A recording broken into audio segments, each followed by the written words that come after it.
Well, in 2013, it was a line of events that we wanted to do, and we did in Stavanger, Norway, in the west coast of Norway, and in public space. So we were using empty shop windows to rear project video, sound pieces popping up around the city, pretty much just working with the local community and the neighborhoods, doing neighborhood projections. And then we realized that there isn't any festival actually dealing with this format, not only in Norway, but like generally, this format was interesting. The expanded moving image was an interesting format to support. And so in 2015 was the second edition, and we commissioned some new works. We started to put it more together as a festival, more structured, but at the same time keeping this intervention and spirit that we wanted to have in the first place. And we worked for a long time and did the first one in 2013, 15, and then it came to the point where we wanted to make it even bigger and even more a biannual structure, with more publications, with more commissions, with a research program, with residencies. We saw that there was so much potential to work with public space, to work with topics that were, for us at least, we felt it was really relevant. In this case, migration, topics around ecology, and really bringing these topics, and the artists working with them, exploring these topics to an audience that usually don't expect this kind of art in their everyday life.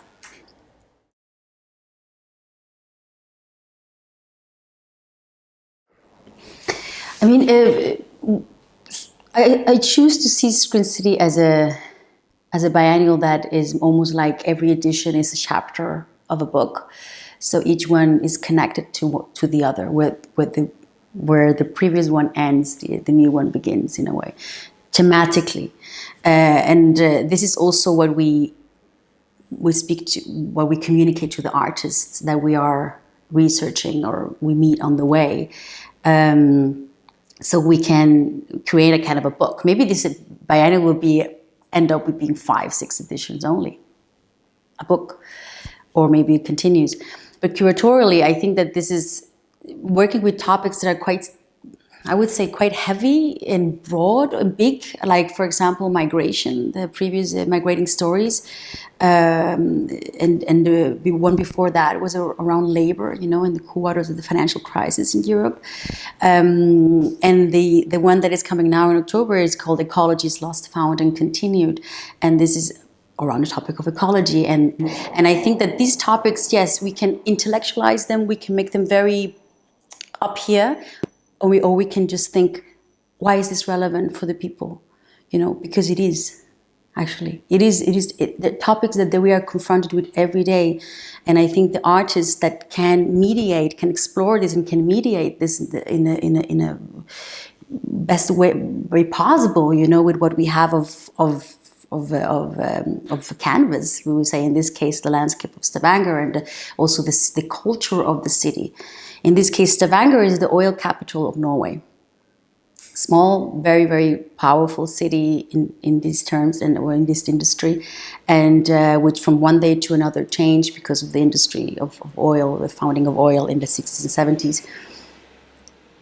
At the same time, it has the most pristine landscape you can imagine. So they are in one way, they have this nature that can disappear, and on the other side, they're supporting an industry that might be the reason why this disappears. So of course, it is relevant. It should be relevant for Norway to discuss this. Everyone who drives a car, everyone who has a cabin in the woods. So we try for every edition to make a topic, of course, relevant for the local community, for the site, for the country, for where we are working, but also a global topic. So in this way, we hope to connect.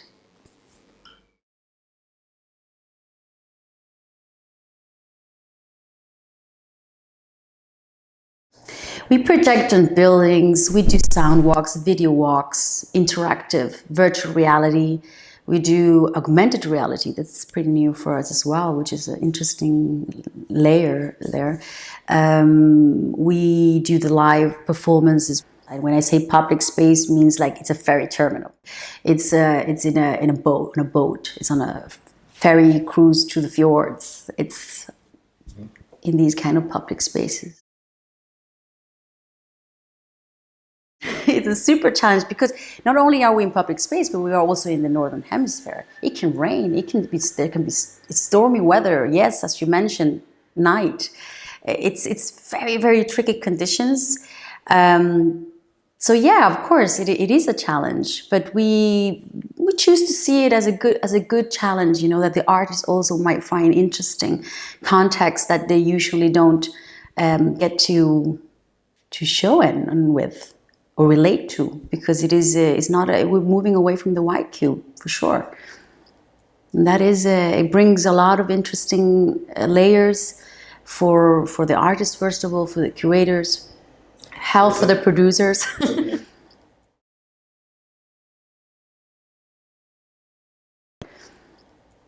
I want to give just a special experience for the one that didn't expect it, in a way. So the unexpected is very important here. Maybe the sublimeness lies there, I guess.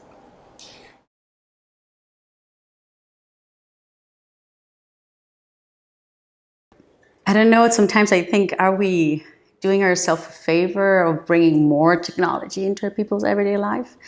But I think that it's important that we actually do go in, not editing, but curating, you know, and helping filter all these moving images that are everywhere, you know, and kind of guiding, if you can say, I don't know, the role of the curator is sometimes to translate, to guide, to mediate, you know, and help move move people in directions.